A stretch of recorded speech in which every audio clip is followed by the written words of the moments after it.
Good evening.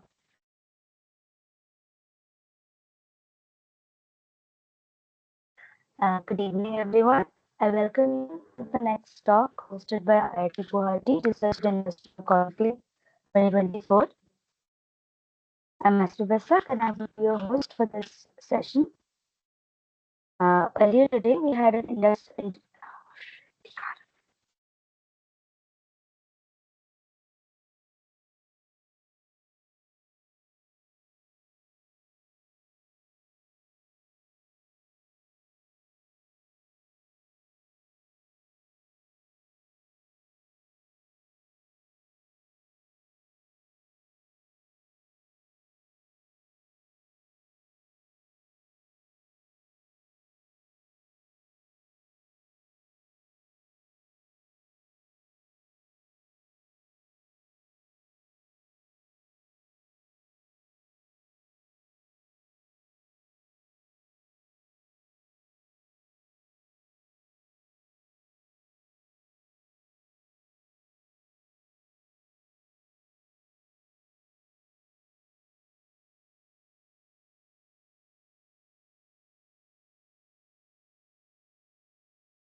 Yeah.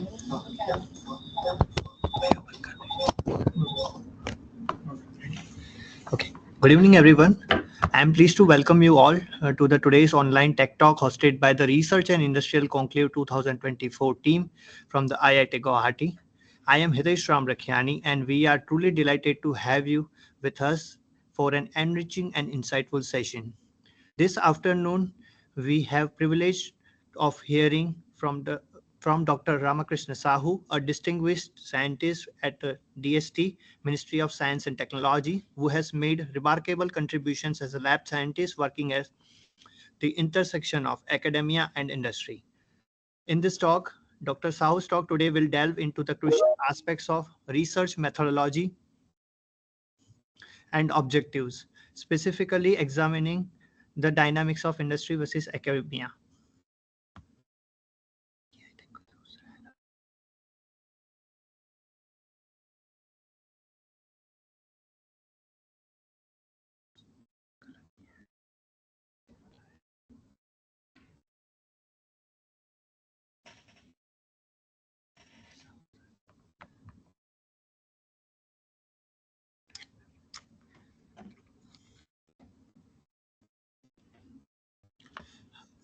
I welcome Kunal Mankodiya, sir, for the today's talk.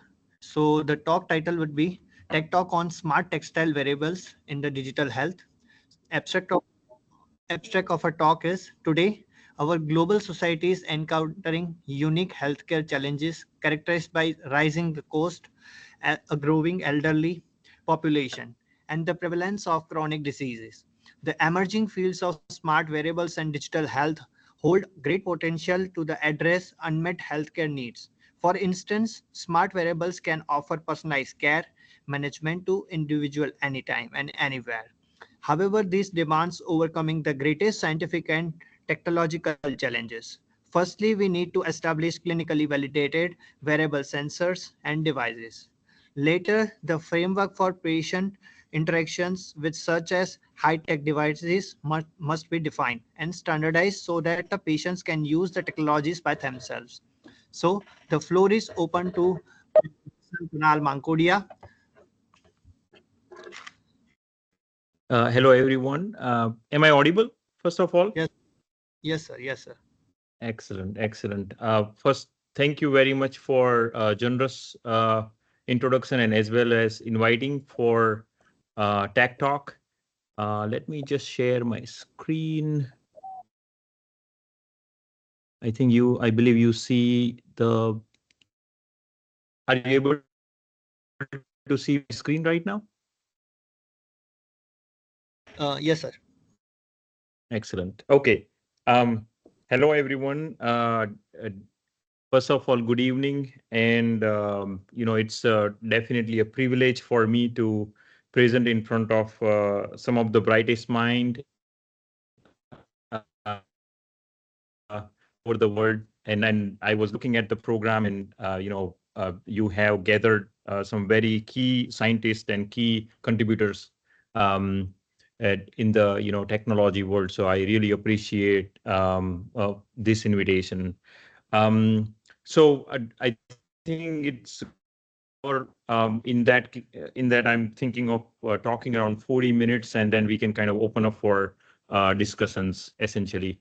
Um, so I'm uh, going to talk as introduction says, it's going to be on wearables and health tech. And my talk is essentially divided into four sections. So I'm going to start with a little bit of journey in the beginning, and then we kind of talk a bit about the smart textiles. Later we'll dive deeper into how smart textiles can be developed, particularly in the healthcare world. And lastly, would like to chat a bit about the how the translation of the such kind of technology can be done when, especially when you are in academia. So let's get started. So with the journey, I uh, grew up in India, in a small town in Gujarat, and you can see the photograph of our shop. This is my father and my uncle who used to run this shop, and we were actually selling textiles. And in fact, this shop is still there.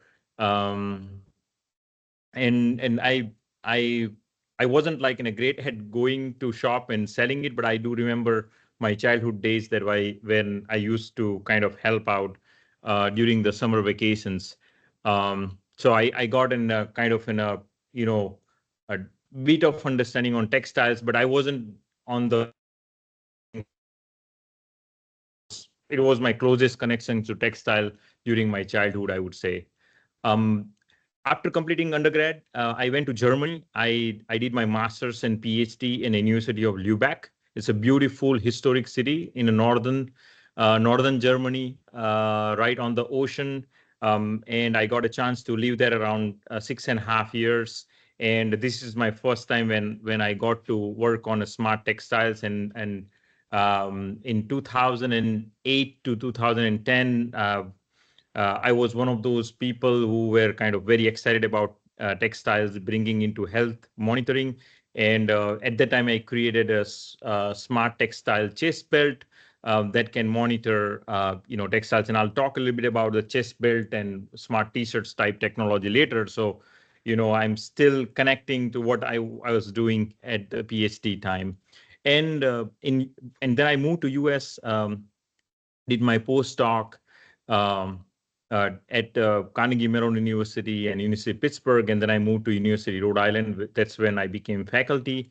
Here you see EcoWare. Actually, that name has changed recently, but that's a startup that I have been involved.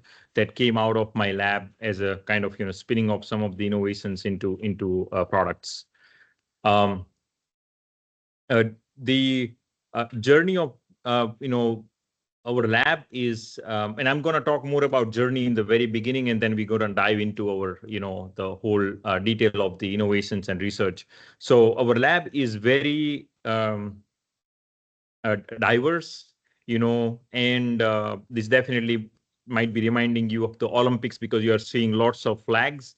And the lab has like, an track record of, diverse students coming from more than 12, countries so far. And we definitely would like to grow even more beyond this. And idea is that we would like to really grow diverse talent and future leaders, particularly in smart wearables and health technologies. Um, that has been a motto since we started, and we're going to continue with the same mission for the future.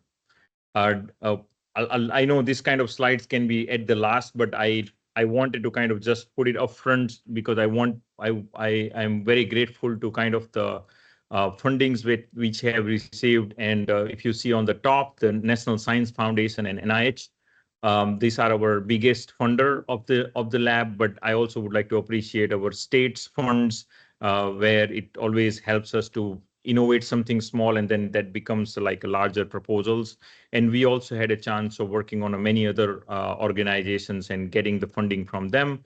Our lab has an experience on spinning off the companies. Python is a Boston-based company right now, and you can Google it. The Python Technologies, it is named, and they are currently developing wearable devices for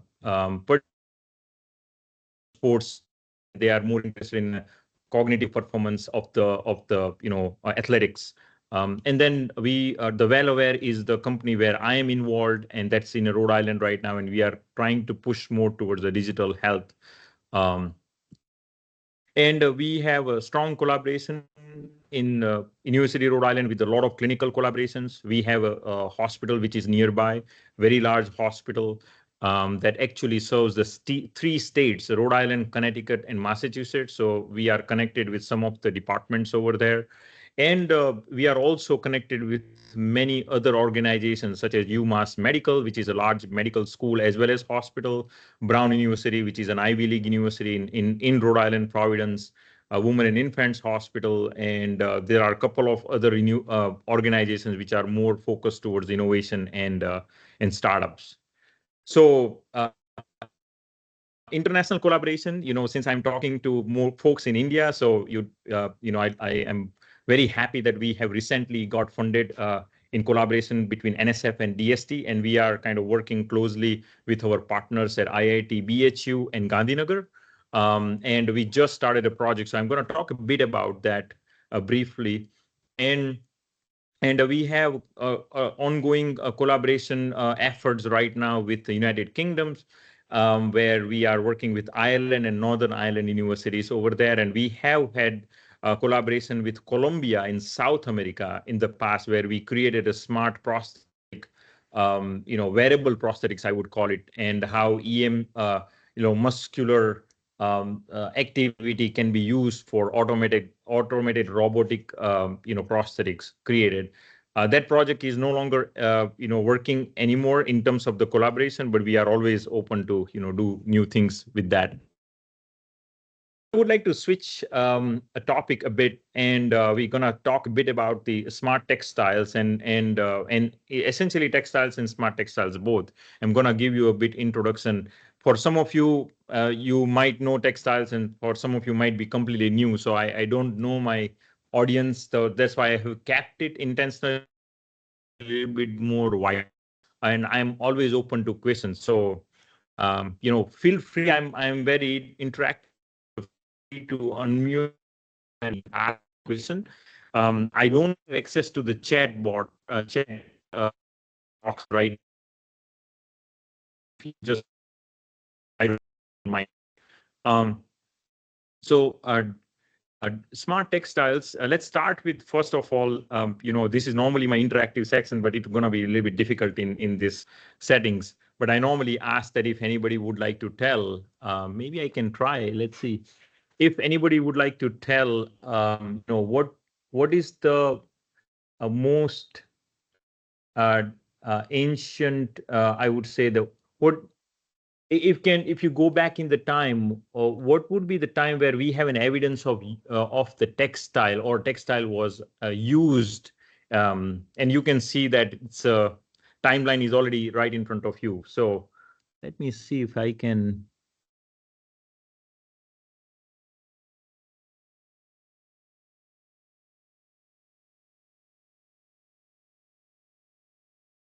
Okay, Ed, you already know the answer now, so I'm not going to bother about it. So, it's a 28,000 years ago. The sewing needles were found in Russia. Means this is something where the the historians and excavations have found this. So please don't take it more for granted, or quote me for this, but these are like what I have found in the references.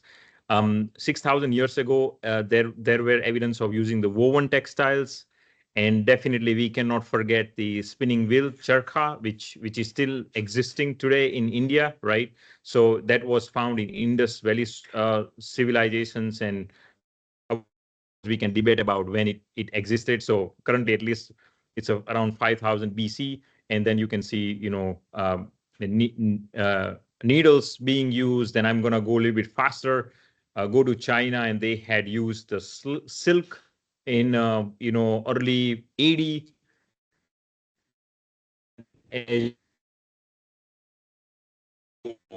further, in Egypt, they have uh, again knitting and continuous thread. Then we are jumping very bigger, particularly in kind of the era, which is 16th century type thing, and you can see that in England they started to have more machine type technologies, and then 18th century you start to see much more advancement in the industrialization. So showing you here, this is the Rhode Island Pawtucket, which is the first cotton spinning happened. And in fact, I am actually having our startup right in the middle of this town. Of course, if you come down and see that, unfortunately not, the textile business has been kind of pretty slow, and even decline in Rhode Island. And then, as we know, that the international globalization has completely swift the gear. And then if you go down to the 19th century, in entire 19th century was really big inventions happened, and then you start to see the not just industrial level, but at the even a consumer level, you can see different kind of technologies came out, including sewing machines that some of you might even have it at home, right? And that still we use it, and we might be using even more advanced sewing machines. And I still remember, growing up, I used to go to tailor and then have the clothes made by the tailor, and it was fun seeing the mechanics of the sewing machine at that time.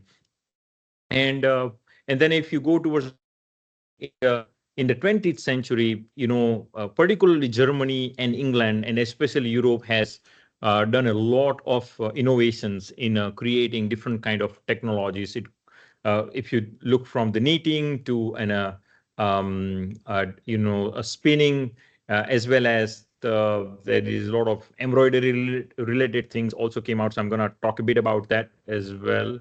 And then let's come to the smart textiles. Smart textiles is it's something that wasn't there. And why do we call it smart textiles? That is because we want to just add technologies into it.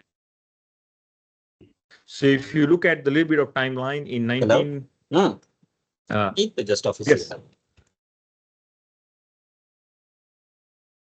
Hello. Is there any is there any question? No, sir. I think someone has unmuted the mic by mistakenly. Yeah, we can No problem. No problem.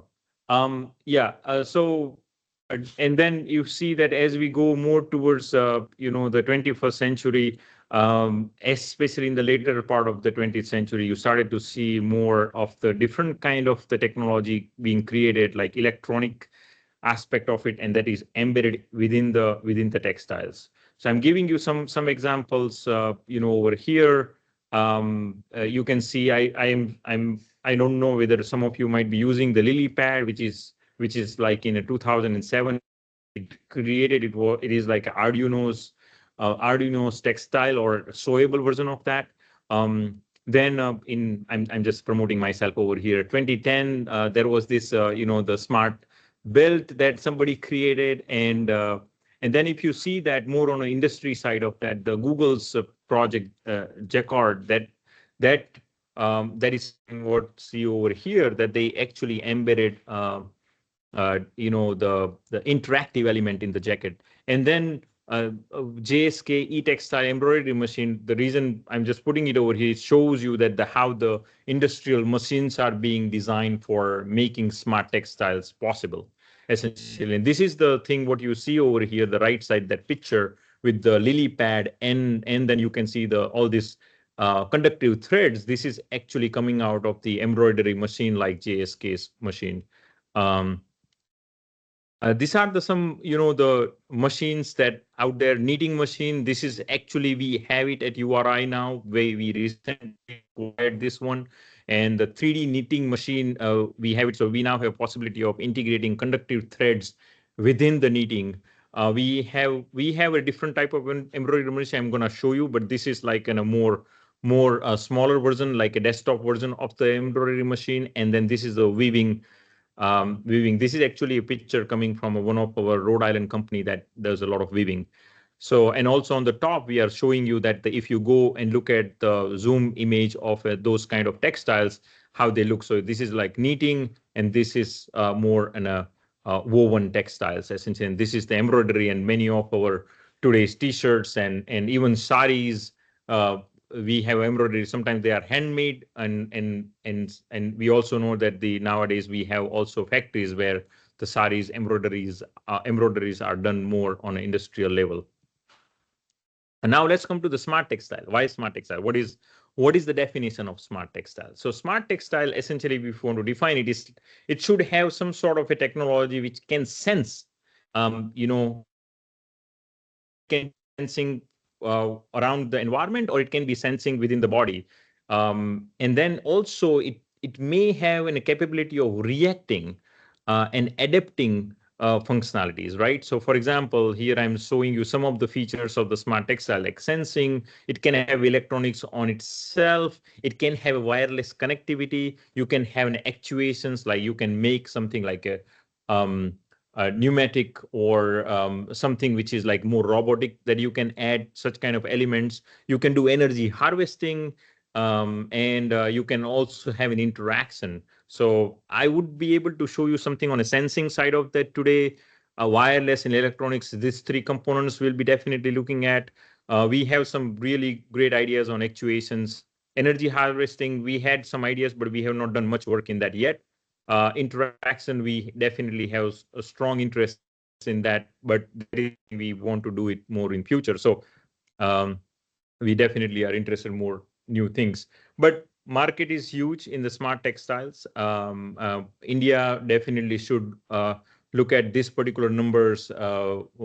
Reason is that the economy is growing in India, and the India is also having a much more advantage, because the textile manufacturing is one of the most I would say established industry in India, and it's possible to kind of smart textile can be a part of that future growth. And I won't go into extreme detail of this one, but I just wanted to give you an idea of the smart textile is not simple, it is complex. So I wanted to kind of show you different layers. So very first layer is all about the materials, that how different kind of materials can be used. Number two is more about how you can convert those materials into sensors and transducers. So that is second layer. And then the third layer is about what kind of fabrication techniques can be used, and that can also impact not just application, but also your sensing capabilities or any technical requirements that you would have. The fabrication technique definitely impacts that. And the last one is application. That means where the products can be created, or you can take those applications out into the daily life environments, also can be industrial environments, or whichever the application you think that is possible today. So what I would do is that I'll take a pause here to ask if anybody has any question for me.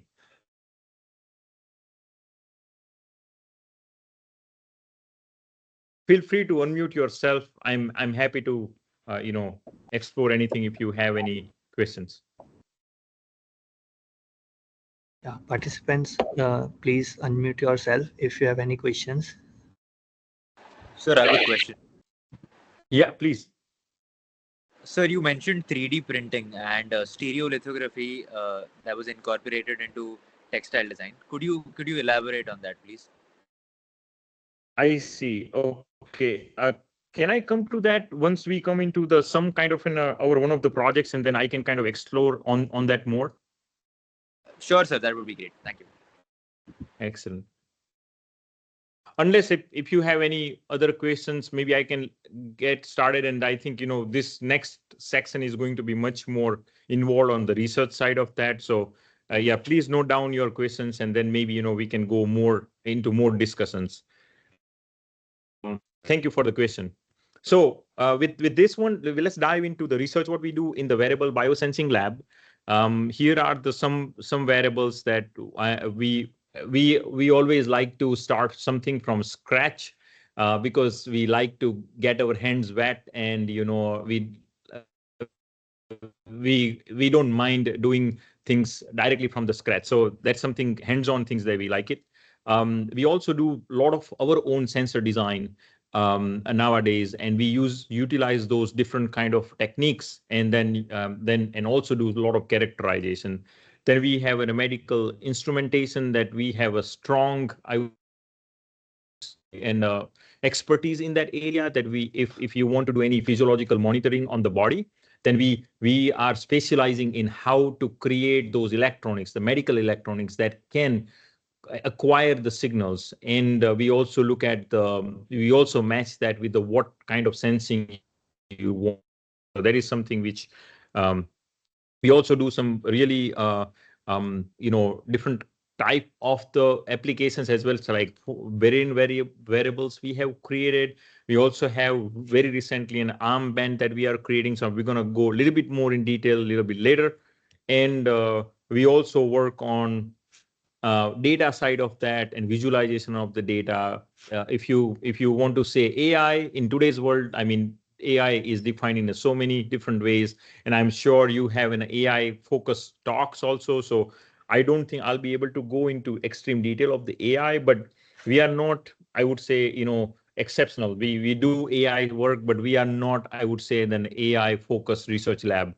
We are an applied AI people essentially. So so let me start with a case study over here. And I don't know how many of you know about Parkinson's disease. Parkinson's is essentially a movement disorder. It's a progressive disorder. And what you see over here are the symptoms where the people would have tremors. It's difficult for them to do a daily life activity. If you can think about, like, even sometimes as the people progress more, they would have even a walking issues. They would not be able to walk properly. And let me show you the bigger picture of what is Parkinson's disease. Parkinson's many times is seen as just a movement disorder, but actually it is not. There are different types of the symptoms the patient face as they progress. For example, non-movement versus movement. So what I'm saying is the bottom, which is all blue color boxes, are all non-movement, which is not visually like somebody, they wouldn't have that. You won't be able to notice that somebody has a Parkinson's disease because they have those different kind of symptoms. For example, depression, anxiety. mild cognitive impairments. They have that memory issues. They have more often fatigue. They also have more pain. They have urinary problems. And as you go further and further in the more behavioral side of that, they would have dementia in the future. On the motor side, which is more obvious that we can see those things when somebody's sitting there and they would have a tremor on that hand, you would see that maybe that person has a Parkinson's. So that's definitely happens. Um, but that happens a little bit later stages, by the way. In the early stages, there are mild tremors, but as you go into mid stage to late stage, you would have stability issues. Particularly postural instability, standing would be difficult, gait, that means the walking issues, you would see more falls essentially, and it's possible that you would be wheelchair ridden or bedridden at the end. Um, and also it is a progressive disorder. What it means is that there is no way going back. Once you are diagnosed with Parkinson's, it will only intensify. Now, how fast it intensify, it depends on the individual, because they say that the Parkinson's is a snowflake disorder, because no two snowflakes are the same way that no two patients with Parkinson's disease are the same. They all have a varying type of symptoms and their intensity. As I mentioned, progressive, it has movement symptoms, it has behavioral symptoms, it's a complex, and you won't believe it, in India, there are actually higher number of patients diagnosed with the Parkinson's disease nowadays than in the past. Nobody knows the reason behind the causes. There are so many theories out there. Even people say that there is you can uh, because of the fertilizers that the people would have a Parkinson. So there are people trying to make connections of various kind of things.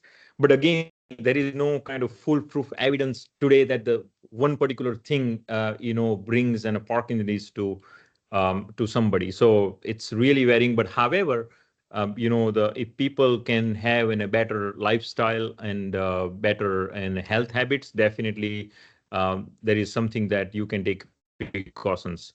Idea that came in 2015 when I came to, actually, in fact, the idea on wearable was always there for Parkinson's disease. When I was at CMU and I was working, I was kind of working with one neurologist over there.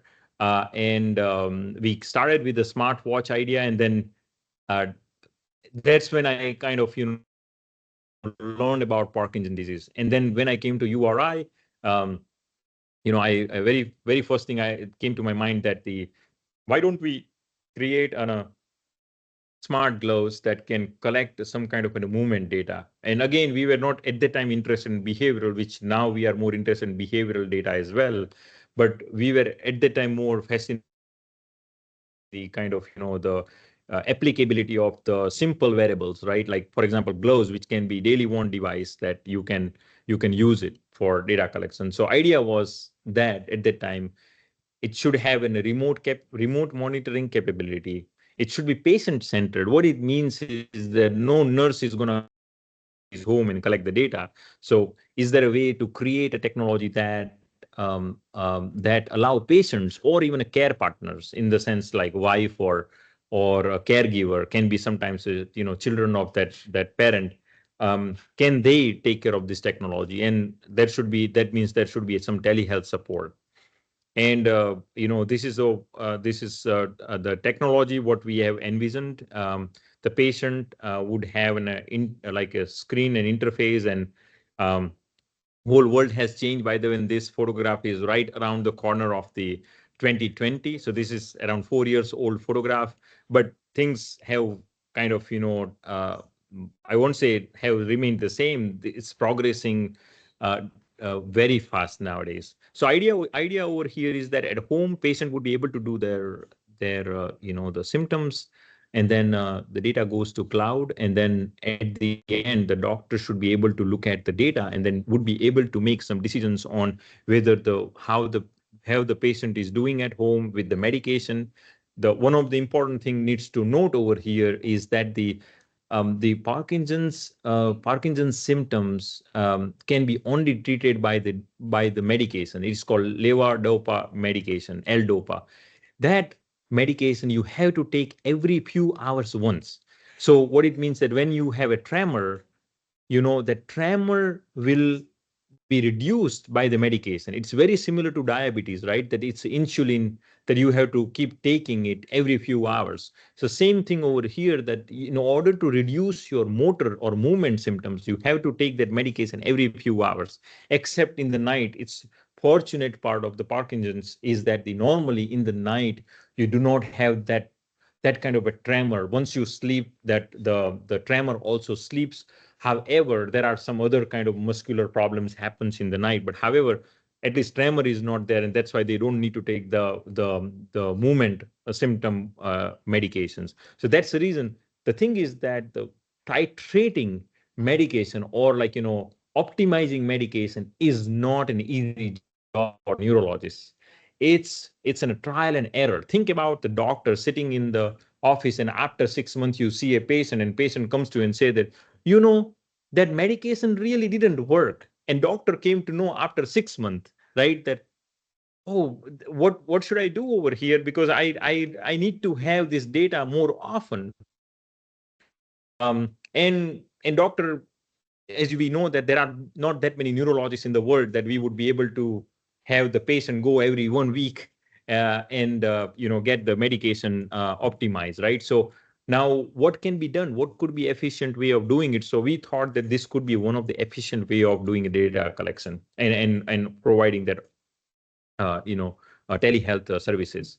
So we started in 2015-16. You can see our very first prototype, as we are all, and I don't know how many of you guys are engineer over there, but whoever the engineers are, that first thing we want to do is to start creating prototypes. So that's what we did. We thought that we want time once we have our first prototype, but we were far away from what really we needed to create.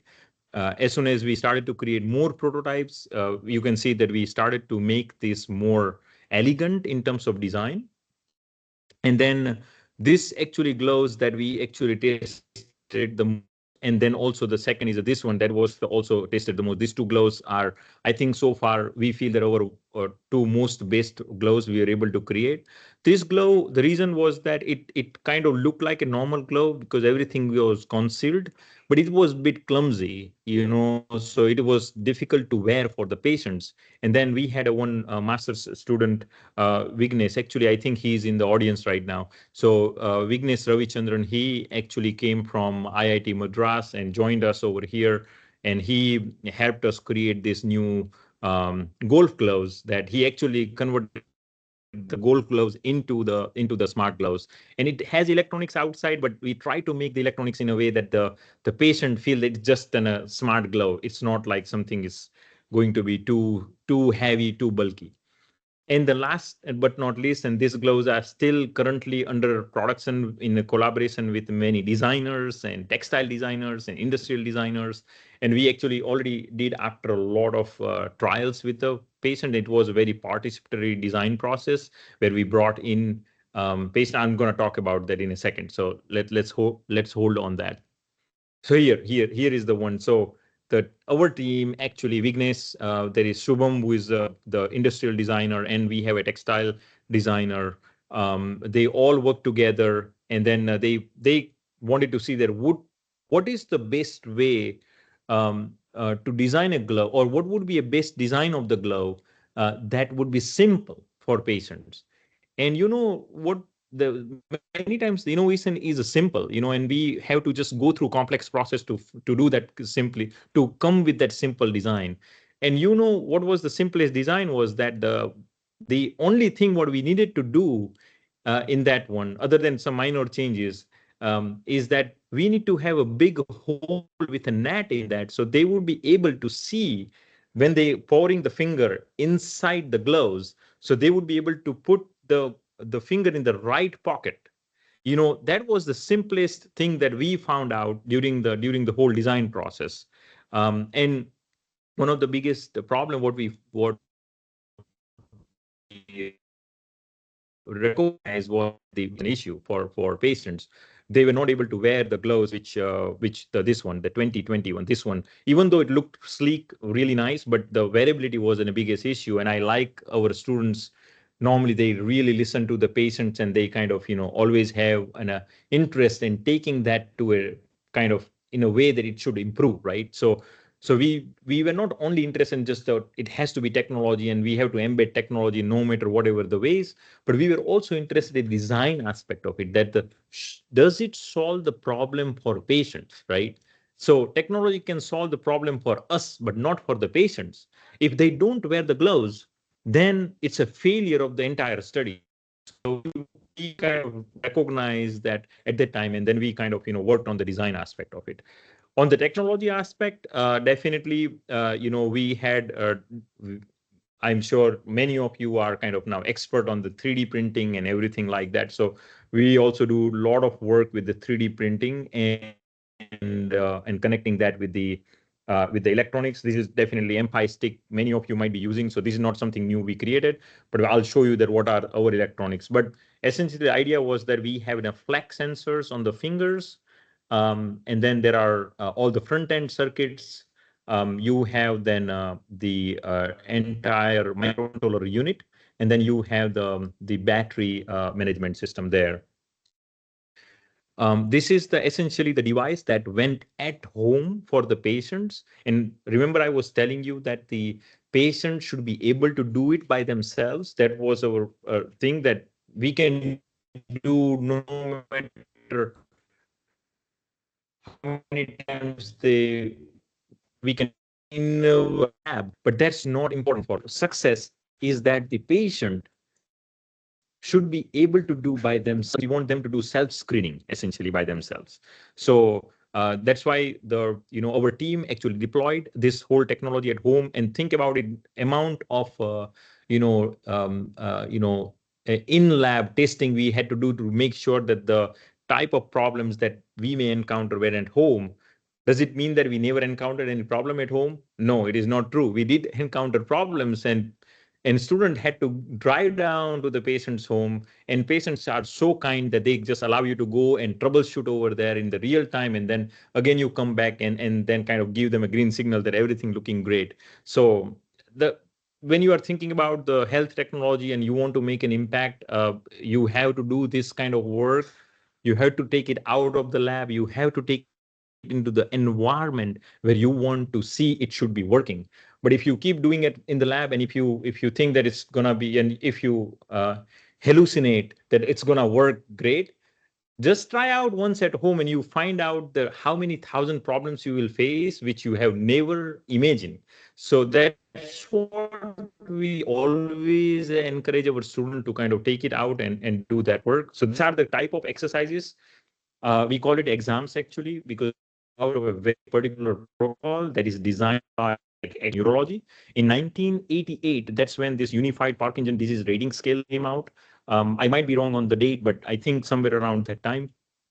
And you can see that it's a finger tapping task. There is open and close task, hand flip, finger to nose, hand hold, because you can see that they would have like in a fine grain movements to the gross movements, and how we can collect the data from that. So I'm giving you an example of one type of data. By the way, we have data from each and every exercises, but I'm going to kind of just dive deep down into one type of data, which is a finger tapping task. And finger tapping task is the most used task in a clinical settings. When any patient goes to the doctor, and the doctor would not have time to do all these tasks, right? Every time they would ask them to do some specific task. So one of the tasks they ask them to do is a finger tapping task. And it has a and you can see that the finger tapping task here, they ask them to do 10 times finger tap. Okay, they will ask that they do it as fast as you can, which means as fast as you can and as open as you can, right? If you can open your finger as big as you can. So, and you can see that on the top, when the patient was on medication, you can see very consistent movement, right? But when you see that patient was off medication, is damping down, and then they started to have smaller movements. And that is actually obvious in the data, right? And now, so on the signal processing point of view, and if people who are data science people, you can think about like, what are the features we are looking for over here? So you can see that you can look at the features more on amplitude side. So you can look at the how the amplitude, which means how open my fingers are going, that is your amplitude is one. And what is the variation in that amplitude? You want to see, each tap, what is the variation happens on the amplitude. That means here is, you can say P is a peak 0, P1, P2, P3, how the amplitude is changing.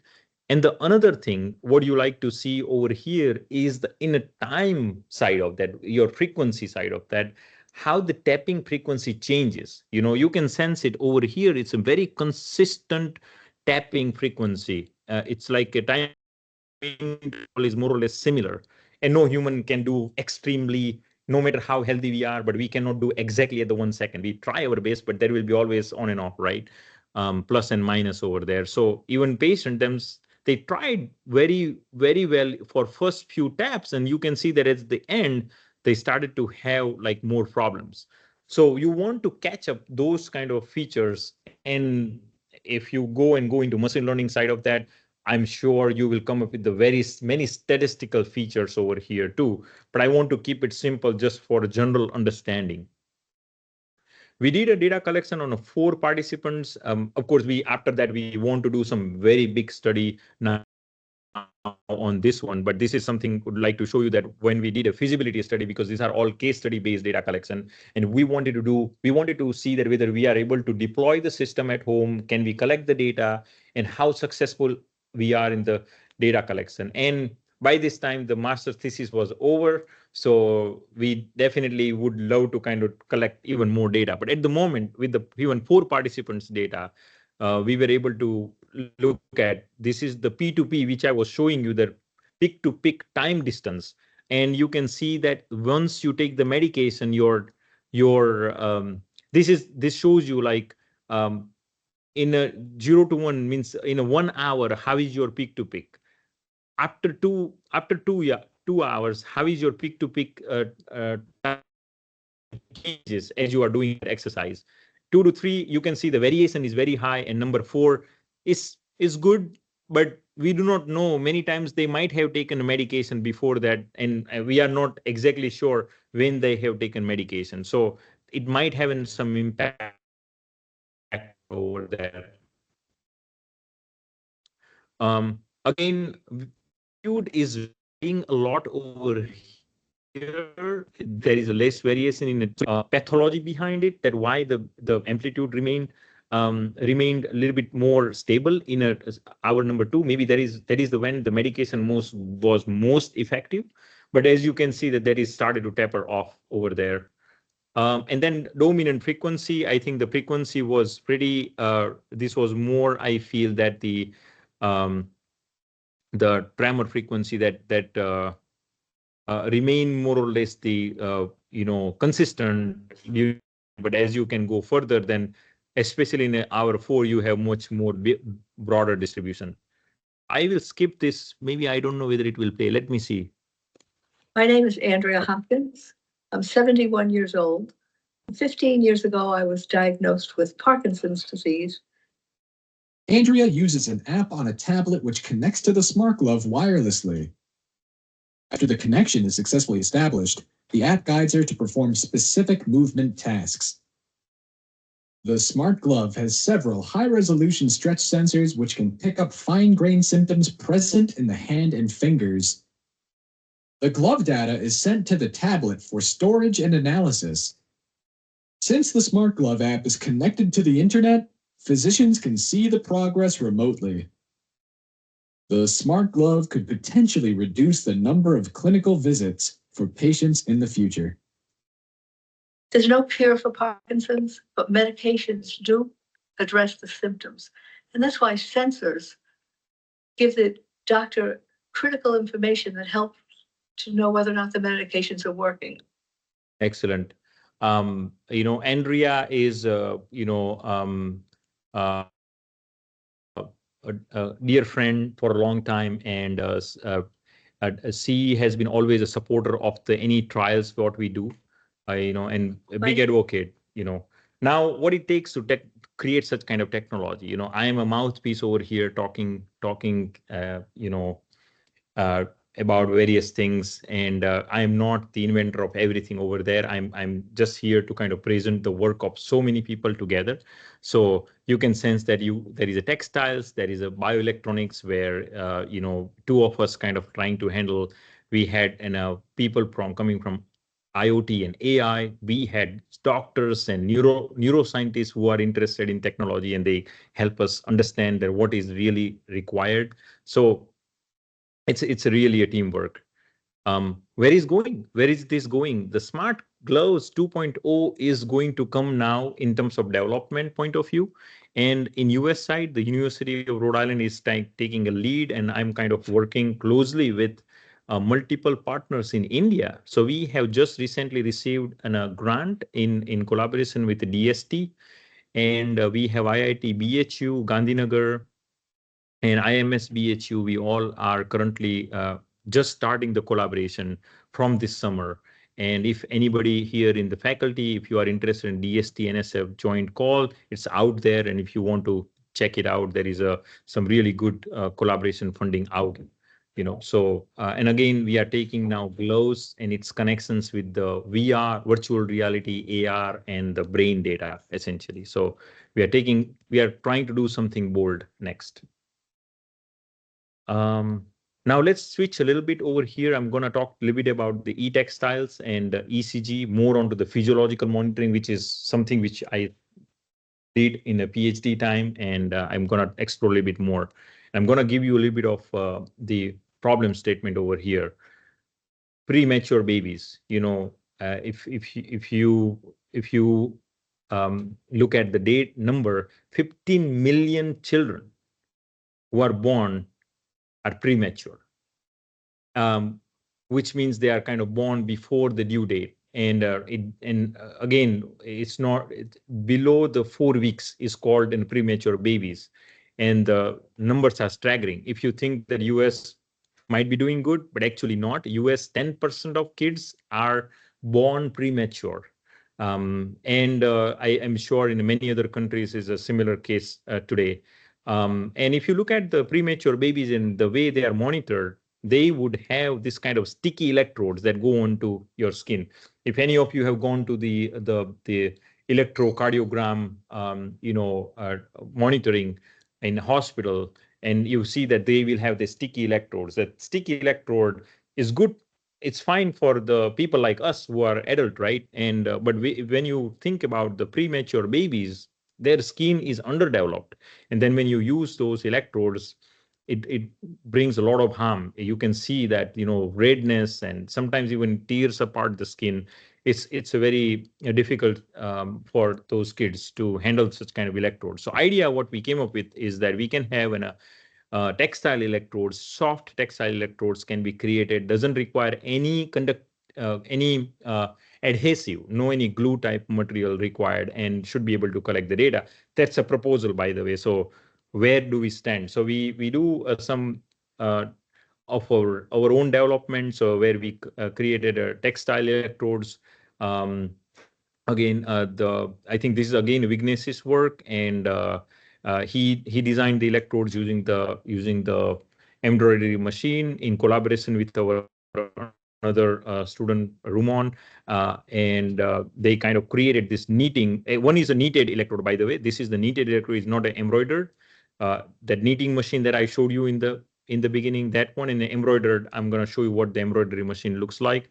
And that is the embroidered sensors that we create. And if you go and zoom in, these are the darker color threads. What you see, those are the conductive threads. They are metals, essentially. If you go and look under the microscope, they are essentially metallic wires.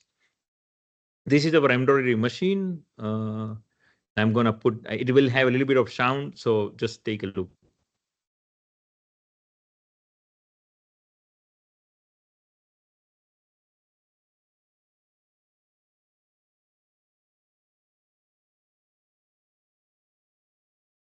Okay, so this one kind of, it showed you that how the embroidery machine creates and a textile electrodes and how it lays, how it integrates the conductive threads.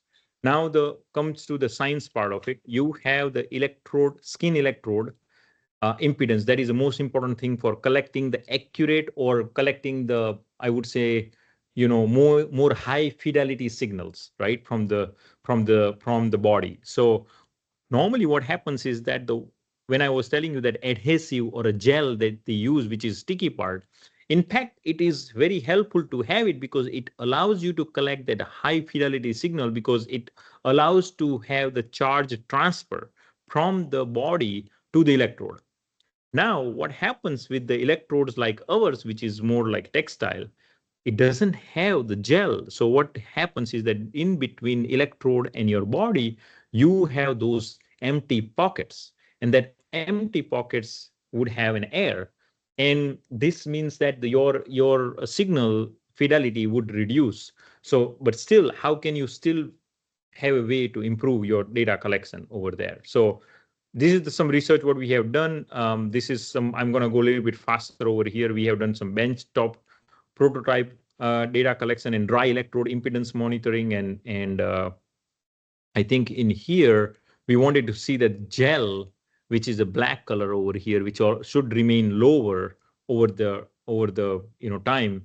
But then we are seeing that the other color electrodes over here, over the time, their frequency under the higher frequency, sorry, under the different frequencies, how the impedance is monitored. So impedance is um, over here is higher and higher. The impedance is not better, by the way. You can see it over here, the higher better, but as you have the higher frequency, the impedance is getting lower. Um, and this is the weight. Now I know. So this is the weight that you want to see. The weight is lower when you are putting the pressure on it. Then the lower weight, that means you have the higher impedance. That means if you can create some kind of a pressure between the electrode and the skin, that means if you have a good tight fitting, then your impedance remains lower. And that's where that pocket, what I was talking about, the empty pockets, that can be reduced essentially.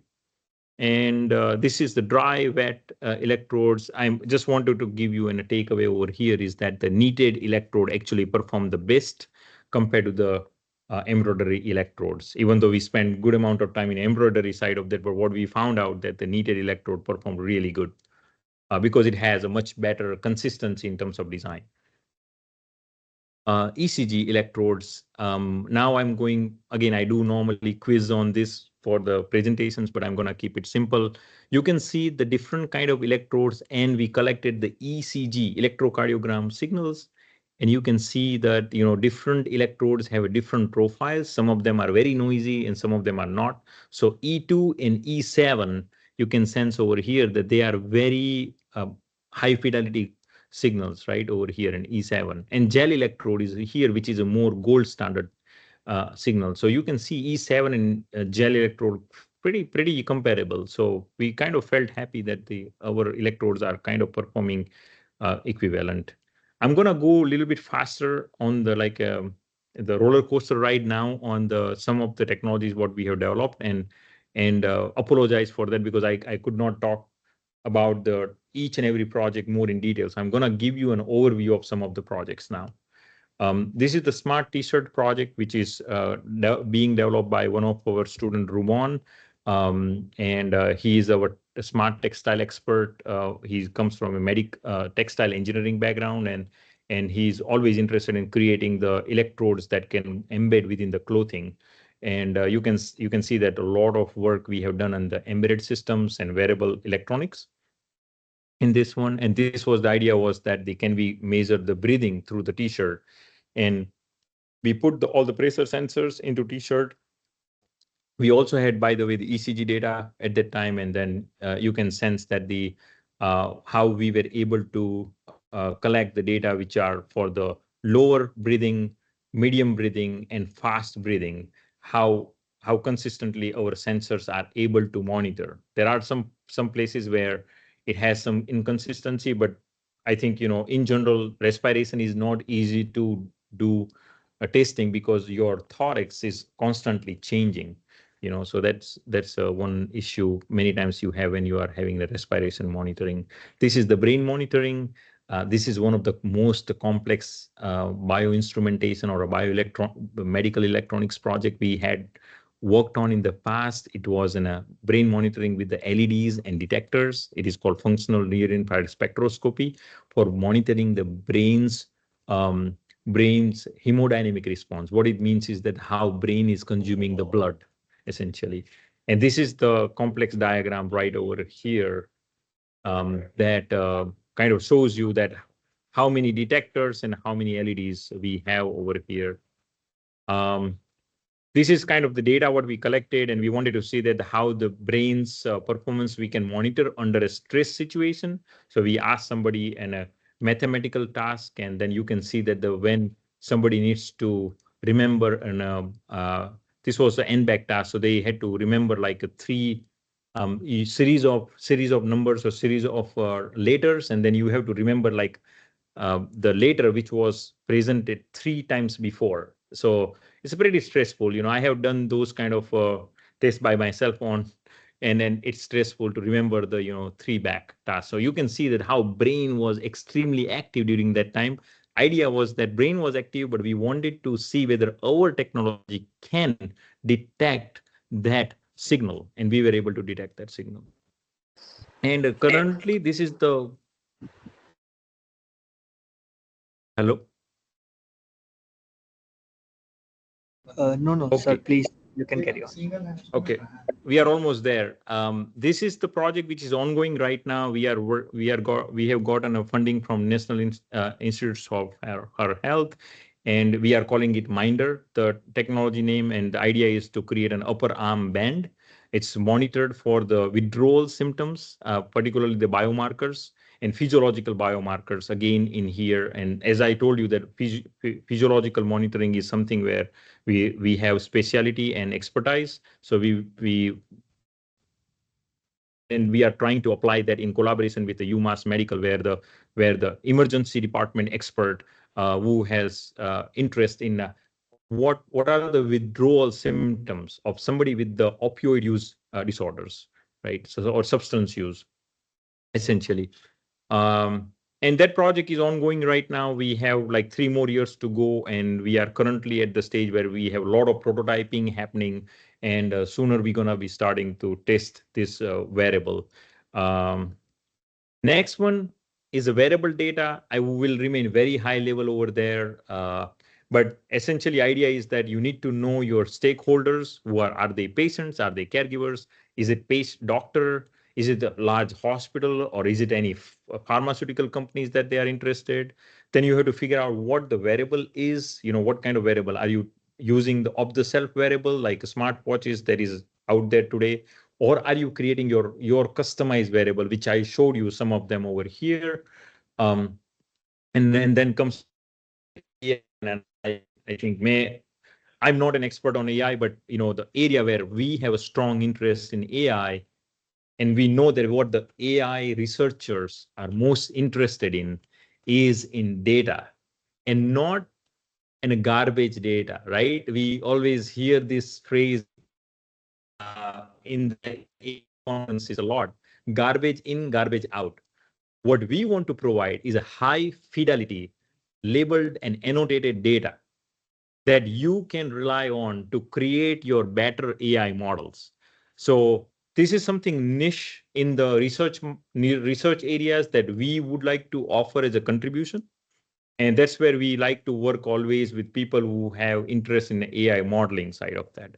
So this is something which we kind of are working very hard in making sure that the data are clean. You can do much better feature engineering with the data, and then you should have all the labels available over there. We have a number of projects recently. What we have done, and we have done a painstaking task of video annotations and putting the data, and we have annotated each and every second what activity was happening, what that user was doing at that time. And it's a boring process, but you have to do it as a researcher, because that data brings a lot of value to the researchers, because we want to make sure that at the end when the AI models are created, they are more accurate, right? You don't want to create an AI model and in the future we have so many examples even in the industrial level that how bad they perform if you have not given in a right inputs. So that's what we really want to work on, and particularly want to stay focused on the physiological data, because that's where our strong expertise are, right? So we will stay limited to what we really know. Last but not least, I'll like to kind of share our journey so far in how we are translating the technology. So I showed you past 10 years of different kind of technologies and how they kind of we have worked on the research side of that. But at the same time, I don't want to restrict this innovation within the lab. We really are interested in taking this innovation outside of the lab. And is it me that who can do everything? No, unfortunately, I have limited time. So what is the best model then? I like to encourage our students actually to take out the technology, right? It doesn't matter at the end whether it's my idea or student idea or anybody's idea within the lab, but at the end that idea needs to go out, right? And then somebody has to fight for that idea to take it on IP side of that, or also taking out into the getting more funding and everything like that. So this is the first example of our grant what we received in NSF in 2019. And there is a technology translation grant, and then that technology take us to the startup, the well-aware startup, and then we received our very first award in 2021 in 2 years. We received the small business grant to not my lab. This one went to the startup that was created. So that's when we created telehealth and wearables technology. Then we also got another funding with the NIH, again outside to the startup, and that was more dedicated towards the cognitive screening. This is Nick Constant, which is one of the PhD students who graduated in 2021. And he joined our lab in 2014 as a senior design project. He started as a senior design project, which means a final year of the undergrad.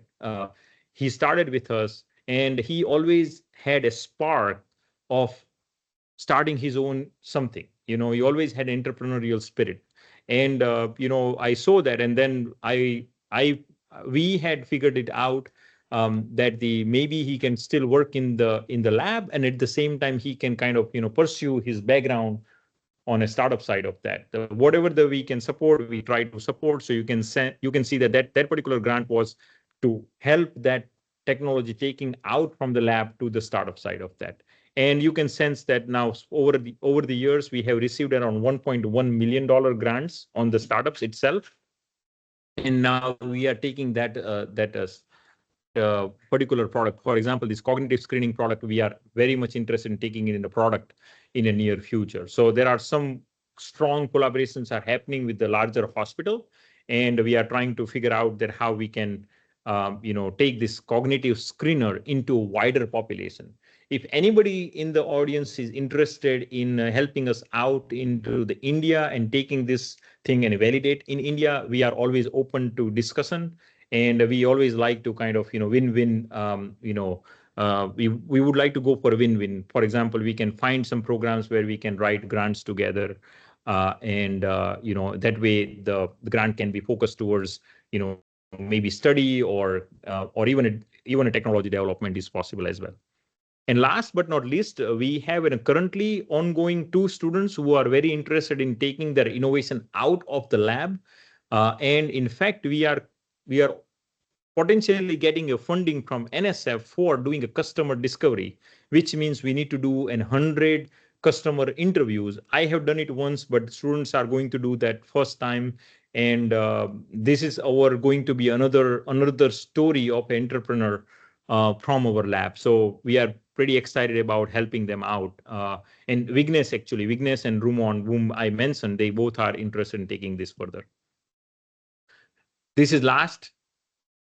We do not just keep it to ourselves. We are always interested in taking technological inspiration to the next generation. We go to the schools, elementary school, middle school, high school. We train them, we give them workshop, we encourage them to how to see engineering. Many times engineering is seen as oh, it is too much, you have to be extremely smart and everything like that. But tell them then hands-on interest, then engineering is for you. So in like that, we have inspired so many schoolers that who kind of opted for engineering. And also it is good to know for some schoolers that no, maybe engineering is not for you, so it's good for them too. We don't want to make everybody engineers, right? Because we want to make sure that the people who have right aspiration, they can come to the engineering, and other people can go to the other fields. We would like to make it also clear there when we go for workshops. And lessons still learning, there are a lot of lessons we are still learning. And I'm gonna put some quotes because I don't want to re-engineer anything. There are many sages and many gurus. They have told many times the same thing, so I don't want to repeat that, but at least we can learn from them. But so this is about the doing things, right? We can overthink thousands of things in our lab, but if you don't materialize that and don't do something about it, it's just a thought. It remains a thought forever, and you will never take it out. So I really like this Buddha's quote. Um, if you, now collaboration is another thing, and collaboration, today's world is all about collaboration and cooperation, less about competition, more about collaboration. So we want to make sure that we are working, we are trying to figure out that how we can cooperate and collaborate with other people.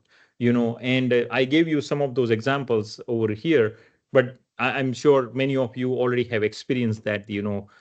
With single-handed, I don't know how many things you can do, but with more people you have and right people you have, you can do magic.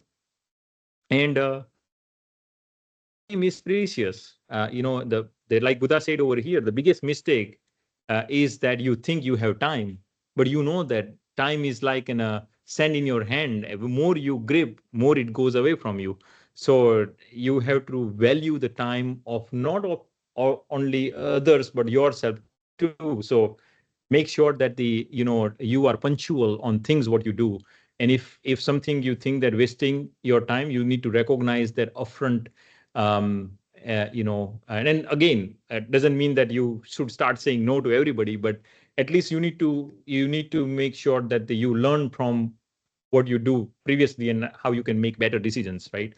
Last but not least, health is the value, or and who would take care of our own health is you yourself, right? Nobody's going to come to you and tell you that you need to take care of your health. It's, of course, compassionate people are going to do, but at the end, who has to kind of take action behind your body, your mental health, and everything. So make sure that the destination is not an happiness. Is happiness is within the path. So make sure that you enjoy the journey all the way through, and do love what you do and do what you love. So this is something I'm not saying anything new over here. You all know about all these things, but I'm just trying to reinforce the learning.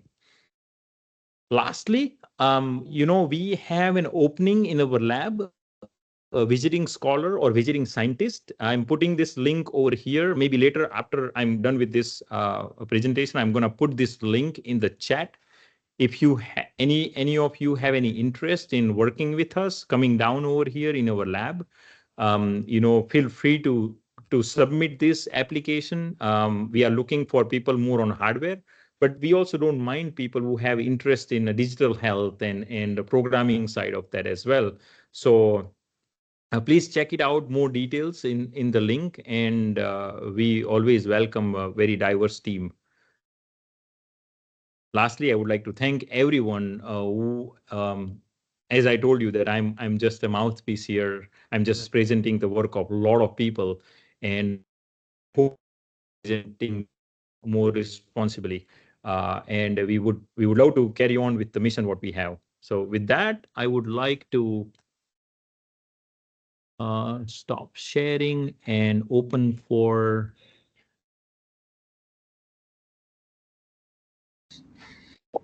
So everyone, please ask Questions. questions by unmuting yourself.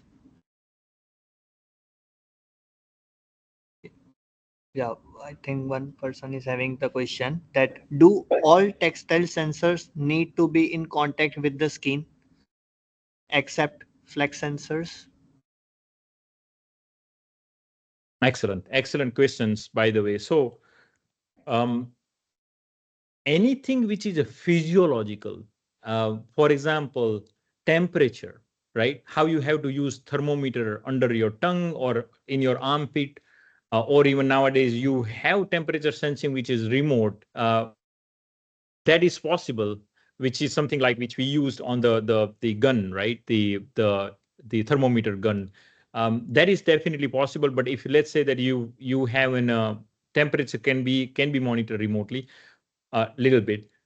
What about electrocardiogram? So electrocardiogram is an electrical signal by the heart that surfaces on the skin. And if you want to look at the heart's like very specific functions, electrocardiogram is one of the signals. I'm not saying only one signal, but it's one of the signals that gives you more accessible data. And that signal, there is a EMG signal, right? EEG, electroencephalogram. So all these things require direct contact with the skin. There are some sensors, I'm sure if Vignesh is over here, he would definitely would tell that there are these contactless sensing mechanisms out there that capacitive coupling kind of thing. But again, you need to remain pretty in a close proximity with the body.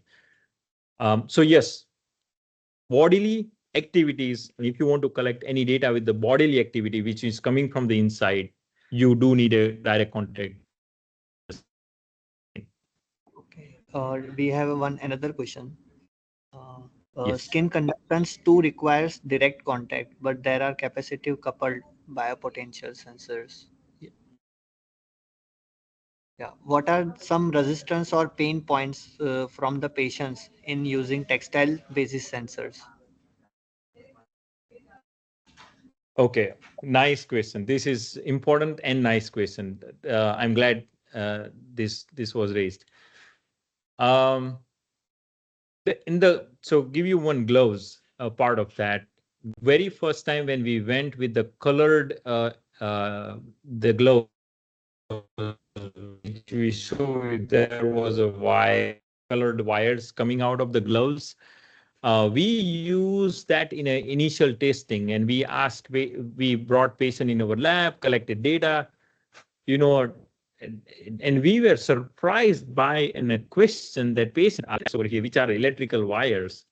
Do you think it will give me a shock, electric shock? And we actually we said that it is a battery powered and everything, but see, they are patients, right? They are not an engineer or something like that. So what we recognize that you need to create a technology. One way you have to educate them about this technology. One, another thing is that try to minimize the visual or the design of the technology that is simple, and at the same time it's less harming, it is more comfortable.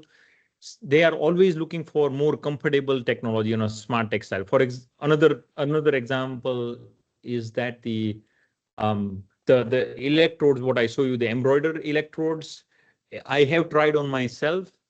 I have to say that if you have not done in the right way that embroidered sensor, that can brush against your skin and it can be irritating your skin. So then it goes against our own purpose of using those textile sensors, which was designed for softness, right, for the premature babies.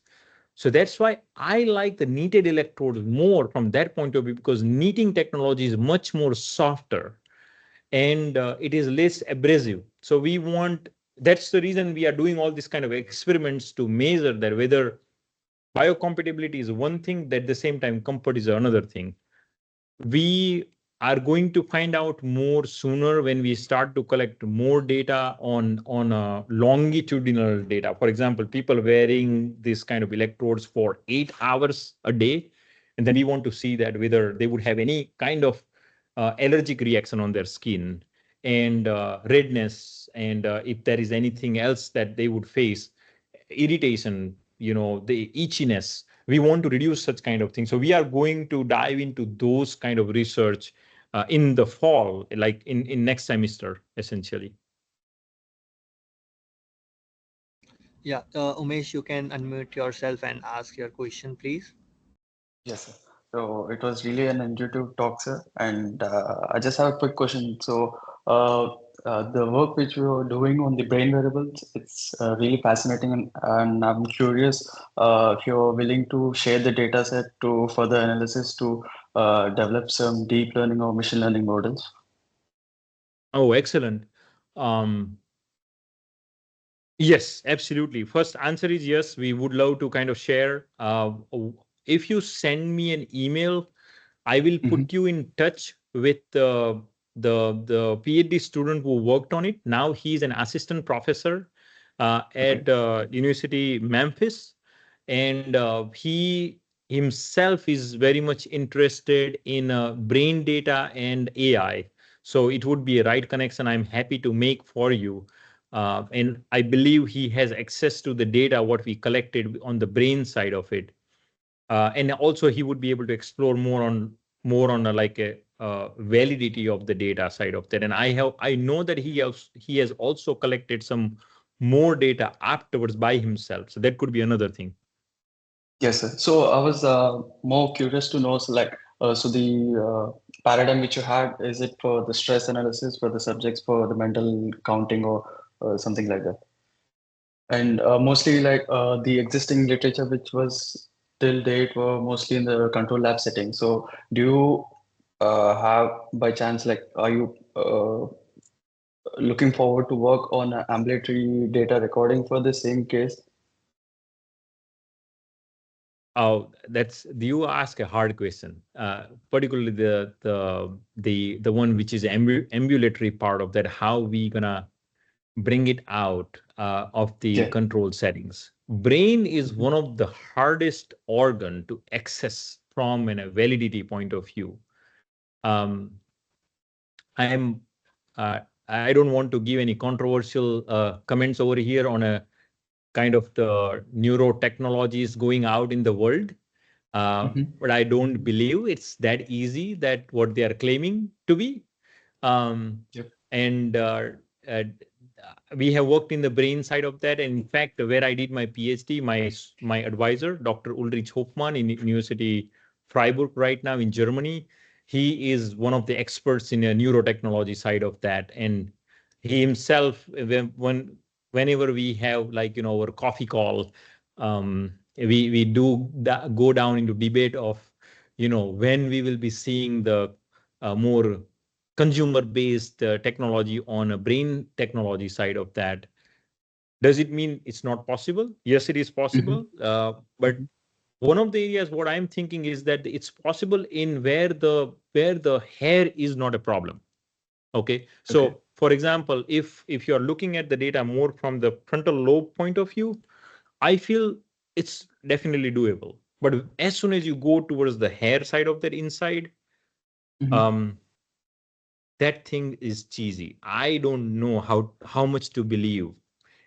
So what could be one possible solution to do ambulatory data recording for the stress analysis? If we want to Stress use some analysis. variable, if we want to use some variable devices, yeah. Hmm. Uh, Maybe if you are in touch with any neuropsychologist, it's a very specific specialty. It's called neuropsychologist, by the way. They do the work on the brain functions and how the cognition works, right, in your brain, and what are the areas of the brain and everything like that. I recommend communicating with somebody like that person who does research on those things and explore stress and cognition. and identify the locations of the brain which are more accessible. Again, I'm not saying that it's not possible with the part of these things, that technologies are advancing really fast and there is a capacitive coupling electrodes and everything like that. Let me see if my student is here, otherwise he definitely would have a number of comments on this, but no, he's not here. But yeah, I think this is what my recommendation is, that working with somebody more on a clinical person and inquiring and creating a collaboration there. Okay, sure. Thanks a lot. Sure. Okay, so due to the shortage of time, we are concluding this session here. And I'd like to thank Professor Kunal Mankodiya for his enlightened, very insightful talk. And we are really, really very thankful to you for giving your time here and specifically for the research and industrial conclave. And for the next year, whenever you visit India, we would like to have you in our campus as well. So we'll be shortly in touch with you. And as you mentioned that how to see the engineering for that perspective, we need to we also think that we can also organize a one small talk, so for the first year undergraduate students, because they are just newcomers, so they can also get to know the idea about that for throughout the 4 years, how to see the engineering perspective based upon the fundamentals that they are learning in the different subjects and all. So very will surely in contact with you. If possible, we can also uh, uh, um, what I can say, get one online talk on how to see the engineering perspective for the first year students, because just recently they are just joined here in the IIT Guwahati. So if you give some time, we'll surely go for the session. Thank you very much, sir. Thank you.